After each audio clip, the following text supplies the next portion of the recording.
Hey, let's make a Minecraft 100 days video. That seems to, or I guess should say, has been a recent trend going on. For the most part, Minecraft 100 days videos have been kind of decreasing in popularity. More and more people have been wondering if every possible Minecraft 100 days video has been done so far. So I think it's time for me to make a 100 days video. But not just every 100 days video. I'm going to make a video including every single Minecraft biome in one video and rank every single one. In Minecraft, in the world types, you can select every single biome in the game. So I would be going over every single in-game biome, including all overworld, cave, nether, and end biomes. And I'll also throw in superflat. But I'm not going to throw in amplified, because an amplified world has multiple biomes in them. So I'm going to be ranking these from a scale from E to S, starting with the biomes that are the worst and going up to the best. Before we dive into the tier list, I need to ask what makes a good biome. First, how fun is it? This includes things like looks, general appearances. Secondly, how challenging is it? What resources do you have and where resources do you lack? Usually biomes that need special care in order to get certain things are going to rank higher on this list. Biomes that have everything like leather, sugar, trees, mobs, and other important resources available to you, they aren't really challenging. The challenge is usually the point behind why people want to do a 100 days video. And finally, the uniqueness. Are there any unique strategies that you need to do in order to play this biome effectively? I don't think I need to say it, but Minecraft Superflat is going to be very high on this tier list. It encourages a unique playstyle opposed to other biomes, and things like these are going to put biomes higher or lower if they have a certain playstyle. Another thing I need to say before I actually begin the tier list, no, I did not play every single biome for 100 days, but in order to get the footage I needed and to have an understanding of the biomes, I decided to play in every single biome for at least 3 Minecraft days. That way, I could get some experience with playing on every single biome.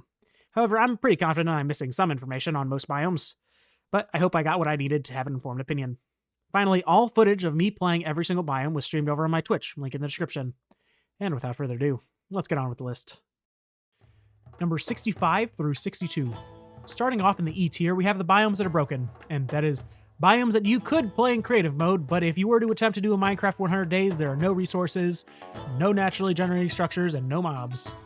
These biomes include the Void, the End, small End Islands, and the End Barrens. All of these biomes share one thing in common. They all feature nothing. No wood, no mobs, no structures, no ores.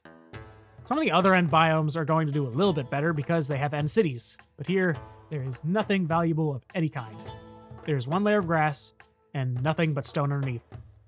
Maybe you might want to check these out if you want to fly around on Elytra, but as you'll see later on this list, there are even biomes that look better, so I can't find one reason to enjoy these.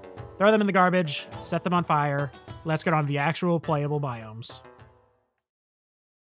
In F tier, we have the biomes that I will rant about the most. In these biomes, there might be some way you could survive, maybe, but there are biomes that are so much better. I only recommend these biomes to people who like to suffer and die of starvation. Let's get started with the biome that I personally see as the absolute worst.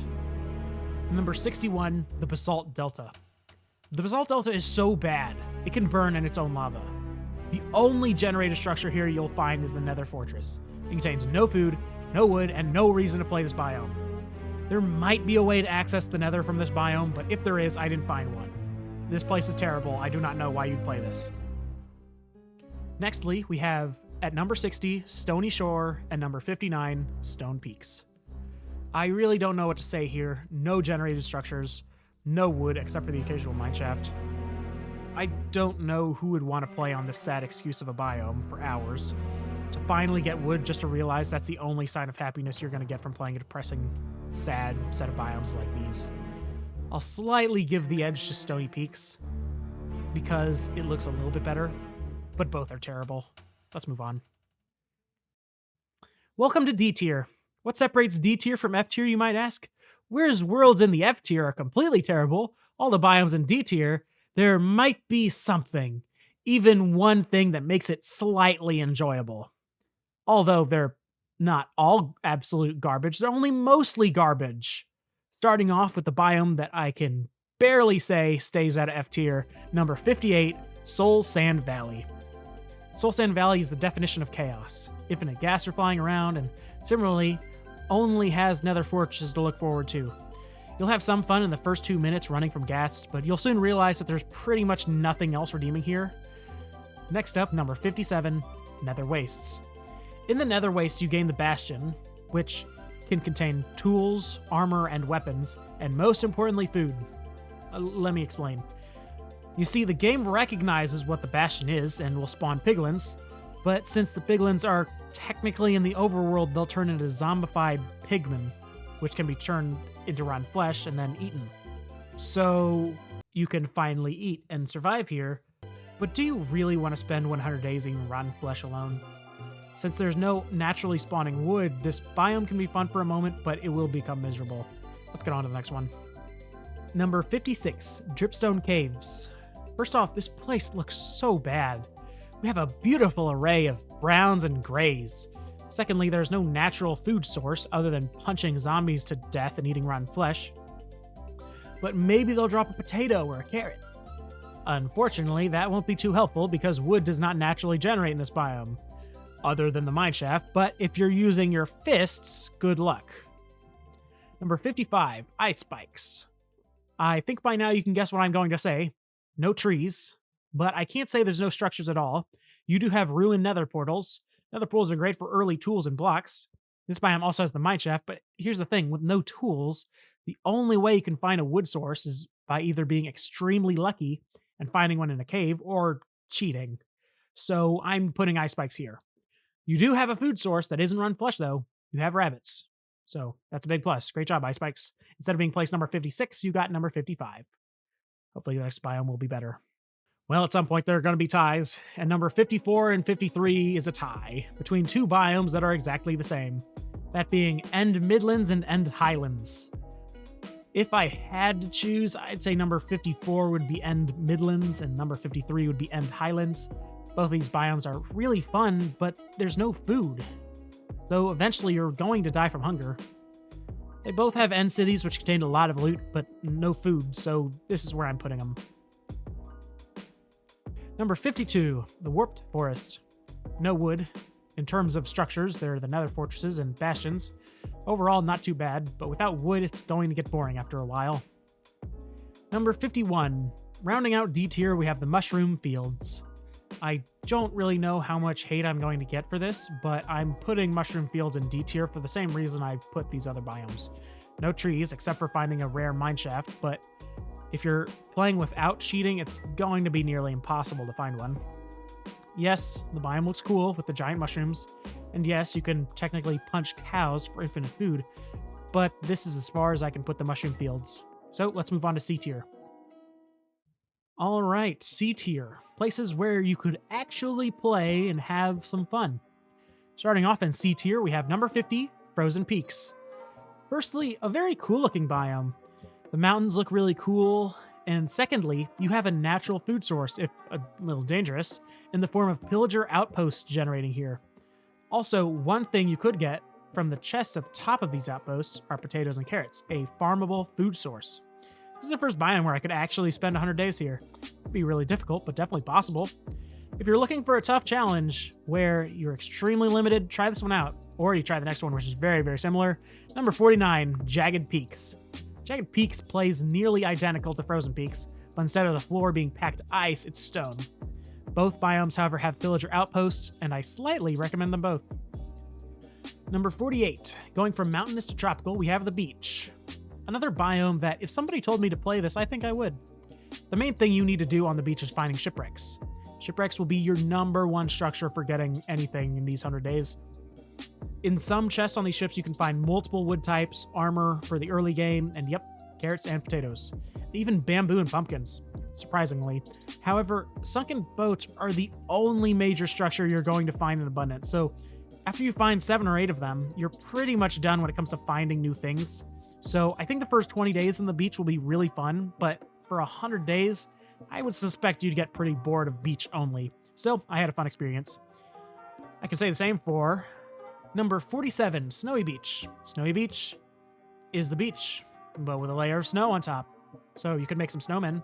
So obviously, I'm putting Snowy Beach slightly above the beach. Number 46, the Mangrove Swamp. The first biome on the list that has wood in abundance. That, of course, being the red mangrove wood. Fun fact, this is also the first biome on the list that I have personally played for 100 days in hardcore Minecraft. And what do I have to say to this biome after all that time? It's so boring. It's so boring. There is literally nothing noteworthy about this place. No generated structures are sticking out. It is infinite forest. Secondly, it's so difficult to move with the mud. And finally, this biome features a unique mob, the frog, that does nothing. So insulting that literally no other land mobs can spawn here. No sheep, no cows, no pigs, only frogs that only give experience. In the water, you do get tropical fish, so congratulations, Buttercup. I can say that if you're looking for something unique, this is a biome for you, but for me, it is just not cutting it. Number 45. Finally rounding out the C tier, we have the Deep Dark. For the thrill seekers and the people who care about maxing out difficulty, this is the place for you. If you didn't know yet, in this biome, skulk sensors, catalysts, and shriekers are spawning everywhere. And if you're not careful, you'll die from spawning wardens. But other than that, oak trees do spawn naturally here, so it's not all that bad. But please be careful, because if you're not,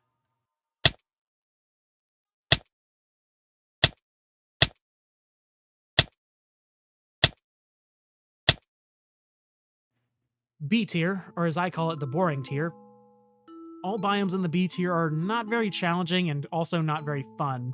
Some break the mold, but a lot of biomes have this problem. So let's get started. Number 44, Frozen River. Of all the snowy biomes, this one is the most basic. Plenty of oak trees you could get for wood. Grass spawns in, so you have infinite bread. But really not too many structures. The ruined nether portal here and there, but it's really bland. So let's go to the next one. Number 43, Snowy Slopes.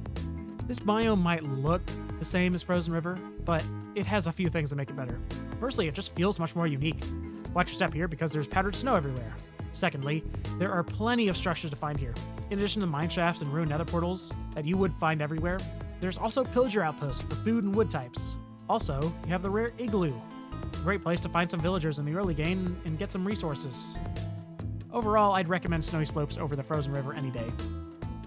Number 42, Sunflower Plains. It's plains, but with sunflowers. Honestly, I'd rather just be playing plains than play on this boring biome. Unfortunately, villages do not spawn here, only nether portals and mine shafts. The only reason I put this above Snowy Slopes is because this biome has all the basic passive mob spawning. But overall, I think I'd play with more structures than more mobs. Number 41, Birch Forest. I don't really know why people hate birchwood. Birchwood is fine. Stripped, stairs, blanks. But the biome as a whole is pretty boring. The only structures here are the basic ones, nether portals and mine shafts, so it's overall not too impressive. Number 40, Wooded Badlands. Do you really love the fun challenge of the Badlands? The uniqueness, the challenge, the fun? Or are you a coward who wants all of those things covered in terrible, disgusting-looking, brown, dead oak trees?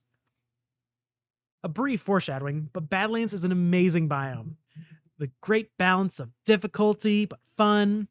Not only does Wooded Badlands completely throw off this balance, the trees look disgusting. I regret nothing by putting this biome here. Number 39, the forest. The first biome, the simple forest. My question to anyone who wants to play this is why? Why would you play a Minecraft 100 Days in such a common biome? Okay, if you were, yes, this is not a terrible place to spend 100 days. You have all the basic mobs, all the basic structures, just very boring. Number 38, Windswept Forest. This is the first biome that features my personal favorite tree, the spruce tree. But other than that, this biome has oak trees, some mobs, simple structures. Alright, I'm not gonna lie, these next few biomes are gonna be a lightning round. Number 37, Savannah Plateau. Unfortunately, no Savannah villages, so you only get the basic structures like nether portals and mine shafts. The only thing that Savannah Plateau has over Savannah are llamas. So I guess you can choose either villages, or a mob that gives you nothing but leather and sadness. Number 36, the river. Probably the most mid biome I'm going to have on this list. Oak trees, and the only structures that are here are the structures that are everywhere. So, yeah. The only thing this biome has than the other ones don't have is that rivers have a lot of clay along them. So, if you want to make bricks for 100 days, then this is the biome for you. Number 35, old growth birch forest. This is a perfect copy of birch forest. The only difference between the two is that the trees are slightly taller, but you do get the trail ruins, a unique structure from the Tales and Trails update. Overall, the trail has not great loot, but they're fun to discover and excavate. Other than the ruins, all mobs can spawn here. Not too bad. Number 34, flower forest. Boring. Very, very boring. I mean, it's a pretty place to stay for 100 days. Could look worse. But you only get the basic mobs and basic structures. Number 33, windswept savanna. Welcome to savannah without the villages and a few oak trees. Yay. Number 32, windswept hills. Very simple, but this simple stuff is sometimes fine. Oak and spruce trees, basic mobs, basic structures. Can't go wrong with this place. The hills make for great scenery, and since the ores are sticking out of the ground, the early game's gonna go pretty fast. Number 31, the most mid biome in my opinion is the swamp. It's perfectly mid. You get the basic mobs, basic structures, plus the witch's hut, but come on. You're getting the full Shrek experience with this place. What's not to love? Number 30, the Grove. The Grove is another biome that features powdered snow everywhere that you can fall into and die. Other than that, there's really not too much with this place. At least this place does have spruce, so it has that going for it. Number 29, windswept gravelly hills. Do you remember what I said about windswept hills? Well, take everything I said about the windswept hills and add a layer of gravel on top. Spruce and oak trees are here, the mobs are here, and the few basic structures are here. Number 28, snowy taiga. Welcome to the first taiga that is going to be on this list. Serviceable, the spruce trees are always nice. But what makes this biome great are the white foxes. But it's so sad that no villages spawn here. Number 27, the Crimson Forest. Call me crazy, but this place is actually pretty fun. All over the place, hoglins are going to be spawning that turn into zoglins. Or whatever they're called.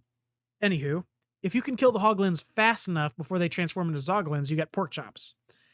Well, in terms of structures, there are the nether fortresses, all different kinds of bastions, and ruined nether portals. So there is a way you could make a nether portal to the nether and get wood, but you're already in the nether anyway.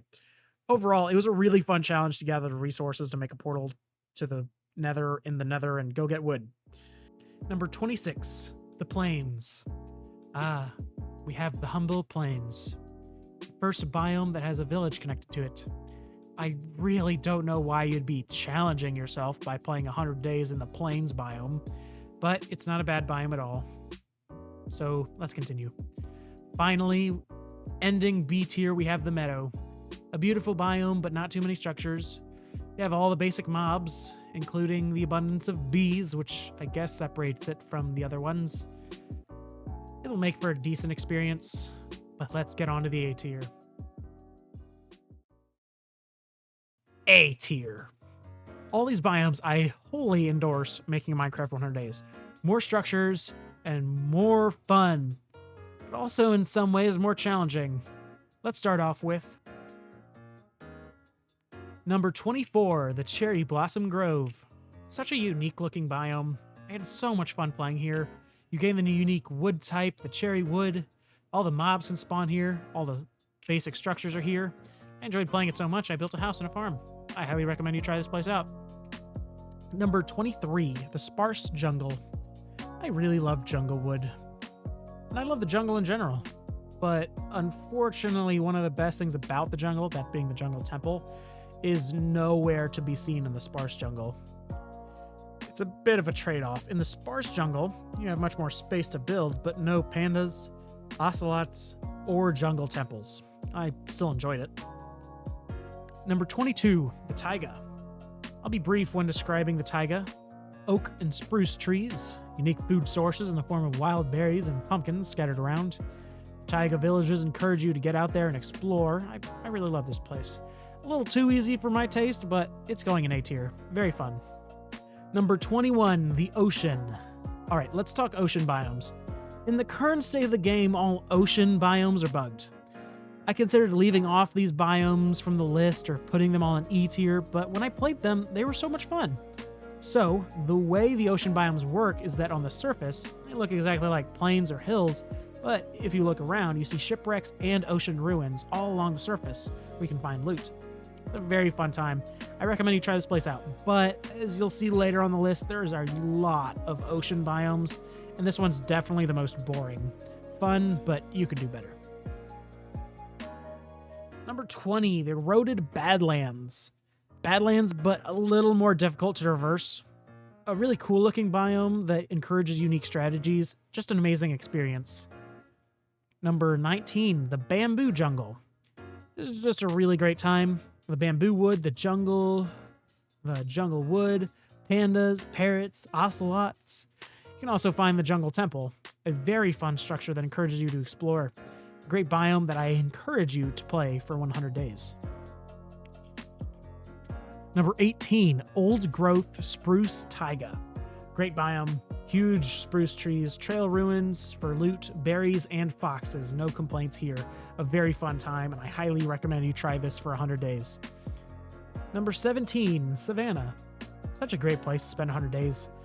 Villages to get loot, mobs, and the unique wood in the form of acacia trees. This biome is great. A great experience all around. Number 16, the jungle. In my opinion, the best jungle is the original. Oak, jungle wood, and bamboo wood are here. Ocelots and parrots to find, and the jungle temple. A very beautiful looking biome. A fun place to play. Very deserving of this spot in A tier. Number 15, the Snowy Plains.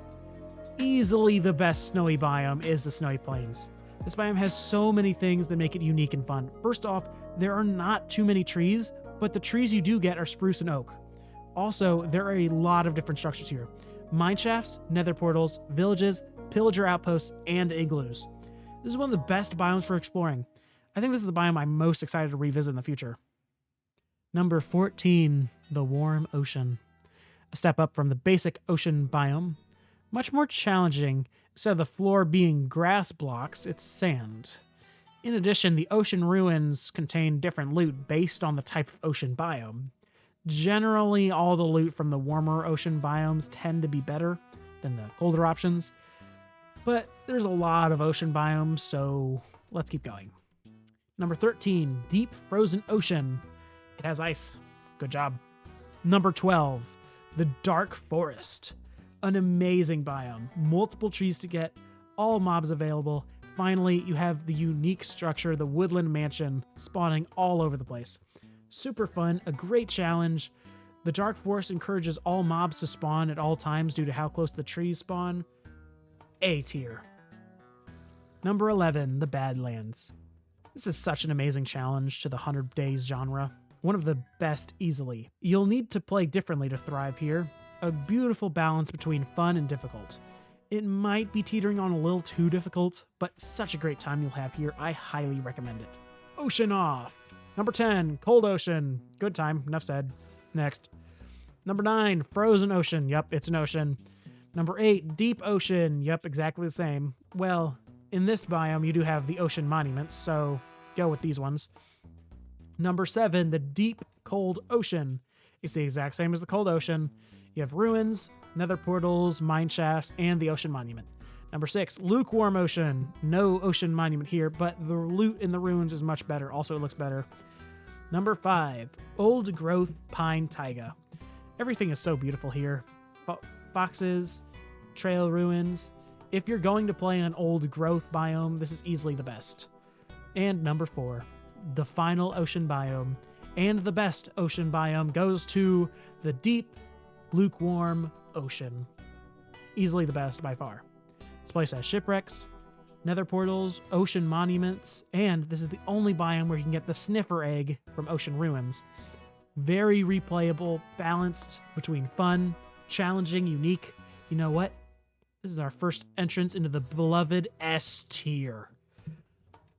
What separates A tier from S tier?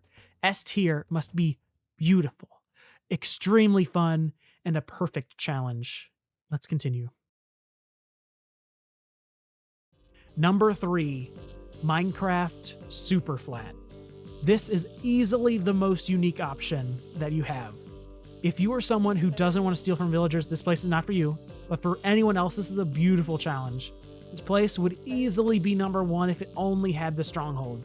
Unfortunately, end strongholds just don't spawn here, so once you get full netherite and you kill the wither, there's nowhere else to go. But Super Flat is easy to put in the S tier. Number 2, Lush Caves. I love this place. It feels like you're on an alien planet. Also, an incredible challenge. The only trees that spawn here are the azaleas, and the surface is covered in clay, drip leaves, and bushes. Going into this list, I knew there'd be some biomes that would surprise me, but this one really shocked me by how fun it was. And I absolutely needed to put it in S tier because of its rare mob. This is the only biome you can find the beloved axolotl. Beautiful and majestic, axolotl nearly took my number 1 spot. It was really tough determining what would be my number 3, number 2, and number 1 spots. But after a lot of consideration, I'm not taking this back. Number 1, Desert. I know I'm being biased. I've played Desert Only before. I played Desert Only hardcore for 1,000 days, and it was so amazing. The desert villages, desert wells, and desert temples, and since mobs can spawn in desert villages, you don't need to worry about the lack of mobs to farm. Everything is just right. So unique, so fun, so challenging. It's my number 1 spot. I dare you to give Desert Only a try for 100 days. You will not regret it. Well, that's my ranking for every single possible biome for 100 days. If you got this far, please give the video a like. It took a long time to make this video. And if you can guess how many times I said biome or biomes, you have my undying respect. Okay, bye.